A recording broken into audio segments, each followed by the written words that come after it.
আজকে আমি তোমরা শুটকির এমন এক জিনিস দেখাম যেটা কিনা অতীতে যত ধরনের শুটকির তরকারি খাইছো সব তো ভুলাই যাবা এবং শুটকির আজকের এই তরকারিটা খাওয়ার পরে তোমরা জাস্ট শুটকির প্রতি আবার প্রেমে পড়বা। শ্রেষ্ঠ একটা রেসিপি শুটকির এইটা আজকে তোমরা সাথে শেয়ার করবা। আসসালামু আলাইকুম আমার মেয়া ভাই বুজিরা, আমি তোমরা নেত্রকোনার বুঝি আকাশি জাকারিয়া। শুটকির শ্রেষ্ঠ রেসিপিটার জন্য প্রথমেই দরকার হয়েছে এই বেগুনটা, অর্থাৎ লম্বা বেগুনটা আর কি। হ্যাঁ, তোমরা এখানে কোনো গোল বেগুন বা আধ লম্বা যে বেগুনটা আছে ওইটা নির্বাচন করতে পারবা না, এই বেগুনটাই তোমাদের নির্বাচন করতে হইব। কেয়ার লাগে যে এই বেগুনটা নির্বাচন করতে হবে এটা একটু পরে তোমরা বুঝতে পারবা। আমার মেয়া বাবুজিরা, তোমরা যদি কেউ শুটকি অপছন্দ করো বা শুটকি খাও না এরকম যদি কেউ থাকো, তাহলে আমার রিকোয়েস্ট হচ্ছে এই রেসিপিটা তোমরা অবশ্যই একবার ট্রাই করবা। কারণ শুটকির এই আইটেমটা জাস্ট একটা মাখন, মানে তোমরা যারা শুটকির দুই চোখের বিষ মনে করো তারা এইটা খাওয়ার পর থেকে শুটকির প্রতি তোমাদের ভালোবাসা জন্মাইবো। এই কথাটা আমি জাস্ট বলার জন্য কইতাছি না, এইটাই আসলে সত্যি কথা। আচ্ছা, শুটকি, টমেটো, রসুন, তারপর ধনেপাতা সবকিছু কাটাকুটি শেষ। এখন আমি বেগুনটারে ভালো মতো করে কসলায় ধুয়ে নিতেছি। তারপরে একটা বোলের মধ্যে রাখা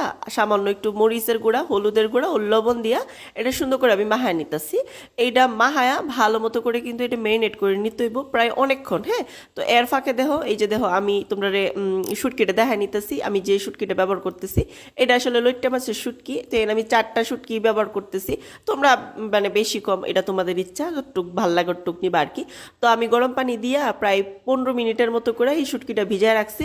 তারপরে ঠান্ডা পানি দিয়ে ভালো মতো করে ধুয়ে নিছি। এরপরে আমি যে বেগুনগুলো মেরিনেট করে রাখছিলাম এগুলো এখন আমি বাইজা নিলাম। আর আমার মেয়া বাবুজিরা, তোমরা যদি কেউ চাও যে তোমরা নামটা আমি কমেন্টে পড়ি, তাহলে ফটাফট কমেন্ট করে লাও যে কে কোন জায়গা থেকে আমার ভিডিও দেখতেছো। আর ইতিমধ্যে যারা কমেন্ট করছে তারা হইছে Lucky Akter Netrokona, Manisha Rashid Canada, Zia Saleh Japan, Enamul Hai London, Irani Islam Khulna.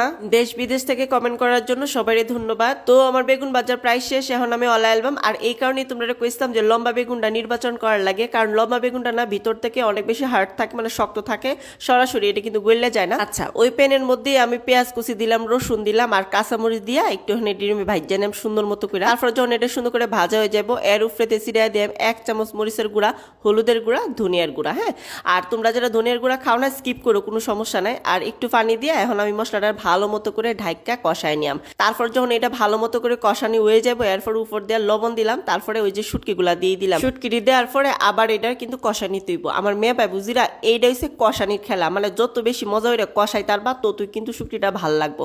এরপরে দেখো আমি উপরে দিয়া ওই যে তোমার টমেটো দিয়ে দিলাম, তারপর হাফ মগ পানি দিয়া আবার সুন্দর মতো করে ঢাকার দিলাম। ঢাকার পরে যখন দেখবা যে বলকুট টরছে, তখনই ওই যে ভাজিয়ে রাখছিলাম যে বেগুনটি, এই বেগুনটি দিয়ে দিতে হইব। আর এটা এই কারণে বলছিলাম যে বড় বেগুনটা আর কি তোমার নির্বাচন করার লাগে, কারণ এটা সহজে ভাঙে না, একদম সফট থাকে আর খাইতে অনেক ভাল লাগে। আর তোমরা যদি চাও যে এখানে একটু আলু দিবা তাহলে দিতে আরো, আলু দিলেও কিন্তু মজা লাগে। আমার বাসাতে আলু আসি না, লেগে আমি দিতে পারছি না। তরকারিটা নামানোর আগে ধনিয়া পাতা ছিটাই দিবা। এই যে আমি দিয়ে দিলাম, দেওয়ার পরে এটা সুন্দর করে মিক্স করে নিতেছি। এই ধনিয়া পাতাটা দেওয়ার পরে না আমার মেয়ে বাবুজিরা অন্য লেভেলের একটা এরোমা বের হয়, যেটা একবার ডাহাতি লেভেলের সুন্দর একটা গ্রান আর কি। হ্যাঁ, তো যখন দেখবা যে ঝুল আর নাই, তেল উপরেতে ভাসতেছে, তখনই মনে করবা যে এটা ওই উঠছে, এরপরে অলাইলবা। এই রেসিপিটা যদি ভালো লাগে তাহলে শেয়ার করে দিও। যদি চাও জন্য জনের দেহ হোক তাহলে শেয়ার করবা আর কি। আর নিজের টাইম লাইনে রেখে দিও, কারণ কোন সময় দরকার এই শুটকিটা খাইতে, তো অনেক দেখে ভিডিওটা ঝটপট করে বানায় আলবা। আমার মেয়ে বাবুজিরা, তোমরা কইতাম না শুটকির এটা একটা শ্রেষ্ঠ রেসিপি। এই রেসিপিটা তোমরা অবশ্যই বাসা ট্রাই করবা। মেহমান আয়োগ যে আয়োগ দিবা খাইবার ফিদা হইব। আর রুচির মহা ওষুধ হয়েছে গিয়া এই শুটকি বুনা। তো শুটকি বুনাটা খাই বুঝি লাগে দহর পেজে ফলো দিয়ে। আল্লাহ হাফেজ।